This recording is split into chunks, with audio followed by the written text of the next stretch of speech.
Hello and welcome back to another episode of my MotoGP 25 Co-op career mode, and today we're here for round 4 of the season for the Australian Grand Prix at Phillip Island. After the ending of the previous episode, the anguish to crash out on the curb on the final lap, I came into this one pretty angry, so hopefully we're able to channel that anger into a good result, a track that should work really well for the Yamaha as well. So without any further ado, I'll cut to the live commentary with myself and Dill.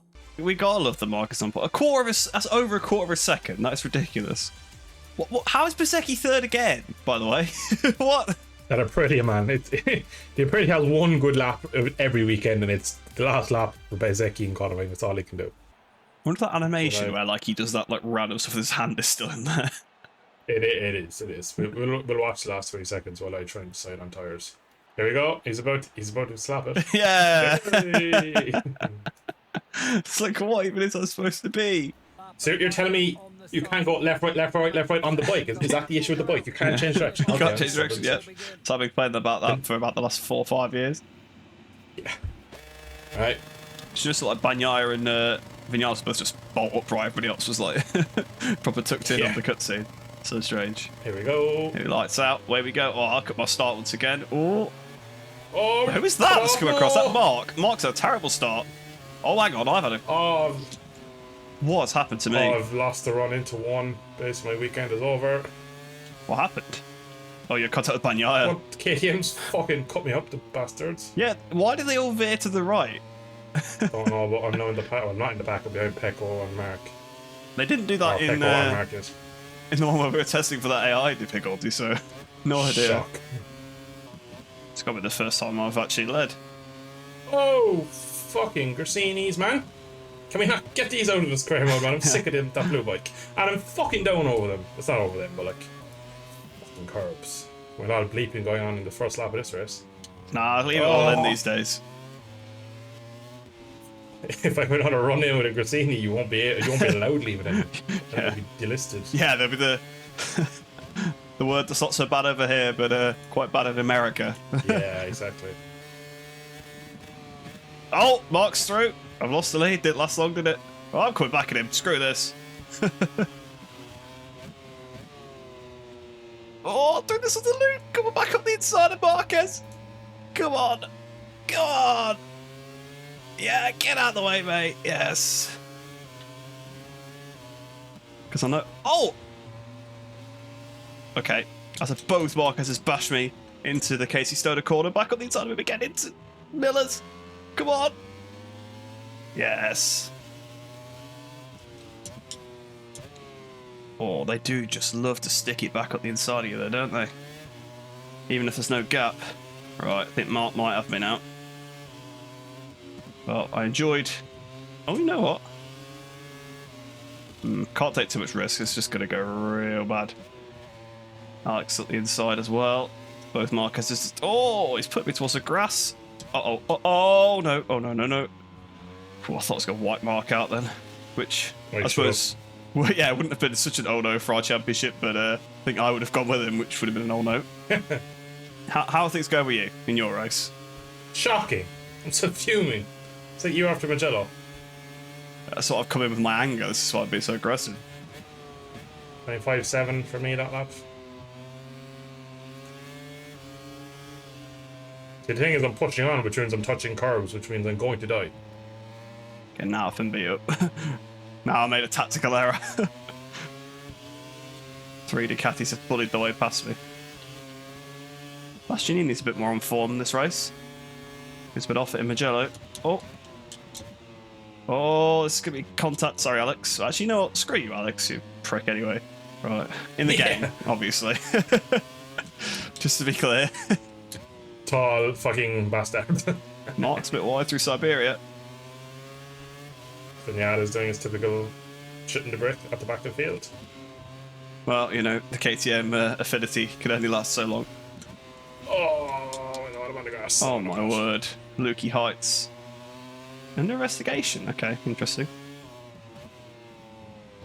I didn't really see there was any contact there, but I guess so. I guess there was. Tell you what, it's just been a good scrap so far. This is literally like Fabio Le Mans, where they're quicker, but I'm just sending it on them in like stupid places.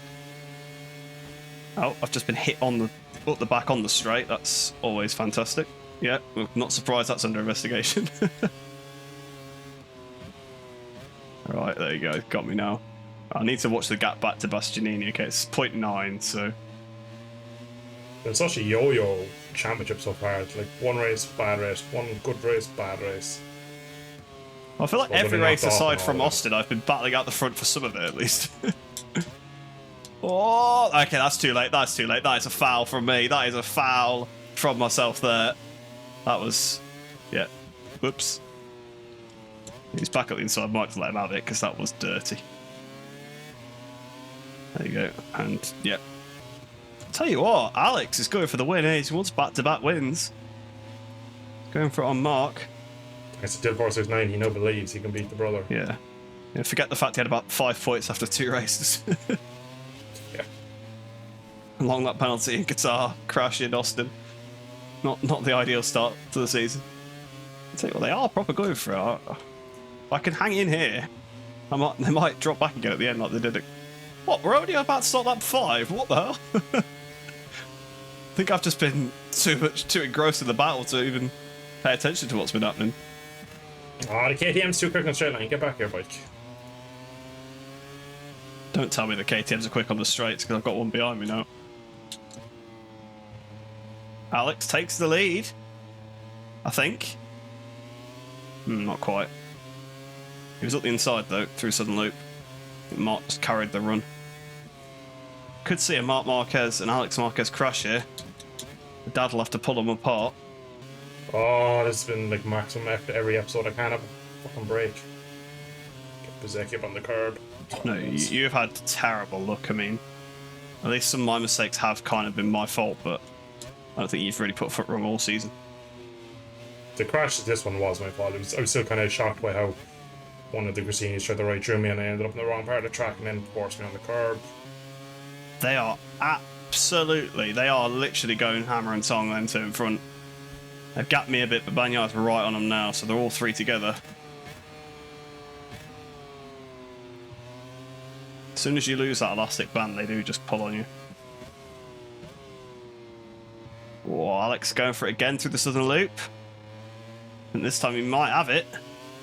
Do you have 2 KTMs behind you? Yep, and they are scrapping. Yeah, I can see them, so I'm... Oh! They got 3 wide! They've got 3 wide! Through Stoner's corner, that's ridiculous, and I've completely missed my braking point. Don't crash.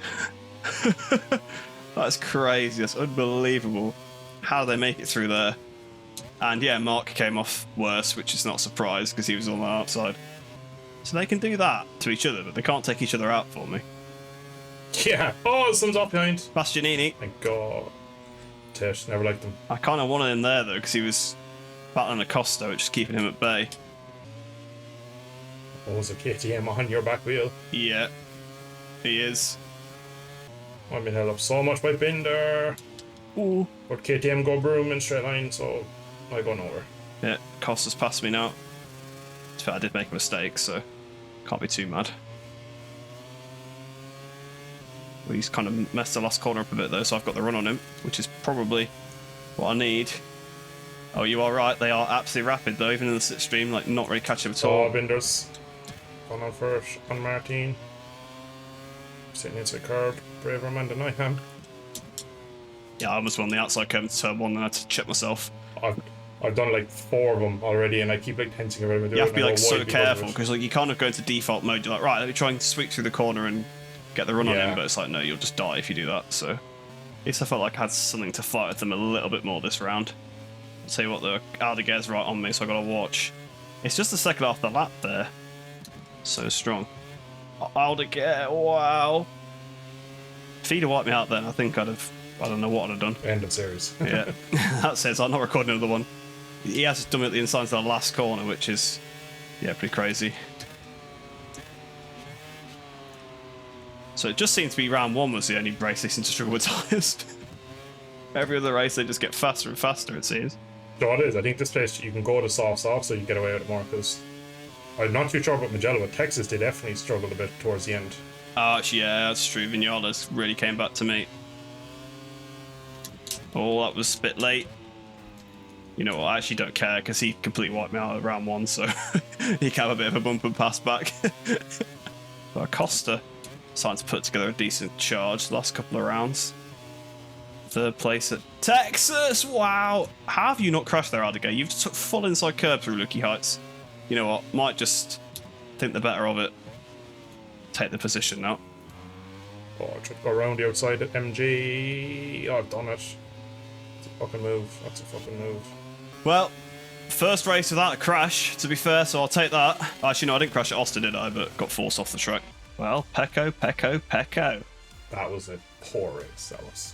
I went around the outside of Martin on the brakes into MG. Got it stopped, and I had the inside for the next left-hander, and the bike just drifted wide on exit, just wouldn't turn. And I had to roll to stop myself going off track, and he just course turned it like fucking, like you wouldn't believe. Oh, what a frustrating episode.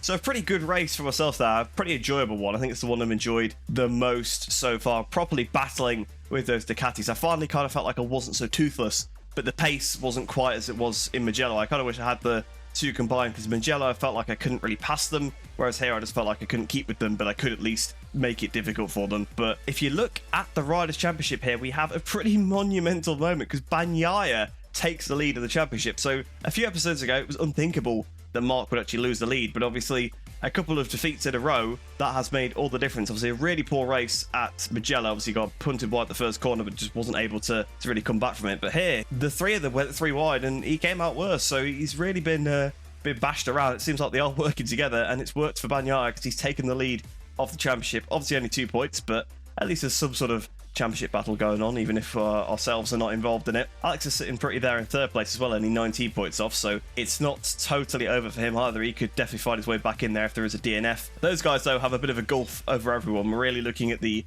6th, 7th, 8th, 9th kind of area there. You can see how close we are. So me and Vinales are now tied on points. Dill is 1 point behind. Brad Binder only 2 points further back, and then Bastianini isn't a million miles at the back of that as well. And it is a really, really close section because Martin's only 10 points in front, and we've seen how easy that can swing if you get a 5th place and they're in 10th place. All of a sudden that gap is pretty much halved, and we've seen everyone fluctuate between those positions. The only guys that have been consistent are the 2 guys right at the top, which is why they've got so many points. But if we move on to the Teams Championship, of course, we now see the riders have swapped positions because Pecco is now the leader. But the lead here is absolutely ginormous. You can see Red Bull, KTM Factory Racing are 67 points behind Ducati. I'm going to have to start working out the permutations for if they've won. Obviously, we're only 4 rounds in, so we're not at that point yet. It's obviously just not possible. But in the next probably episode or 2, they probably will be looking at wrapping it up. So yeah, we'll have to keep an eye on that one, see if they have mathematically won it yet. 3rd place now is Grassini, so they've literally jumped from the bottom of the table up to 3rd in this one, because Alex Marquez last couple of races has been amazing. We actually move ourselves up into 4th place, as yes, we've been jumped by Grassini, but we have jumped both Aprilia and Red Bull KTM Tech 3, so pretty good for us, to be fair. I mean, it's going to be tricky to move up any further, I think, because you look at 7 points and you think that's probably a good potential 3rd, but with it being Grassini, I just see them pulling further and further away, to be honest. And if we look at the Constructors' Championship, it is looking pretty ominous. Obviously, another perfect score for Ducati. No surprise there. They've now got 43 points clear of KTM in 2nd place, 48 points back to Aprilia in 3rd, and 62 back to us in Yamaha. So, yeah, that's going to be tough. That's going to be tough because there's no way that they're not going to be finishing on the podium every round. So, obviously, we're not going to beat them, but I don't think anyone's going to catch them at this point. I think they are just too far out of reach. And to be honest, I think we're going to struggle to lift ourselves off the bottom of the Constructors' Championship because, like I said in the last episode,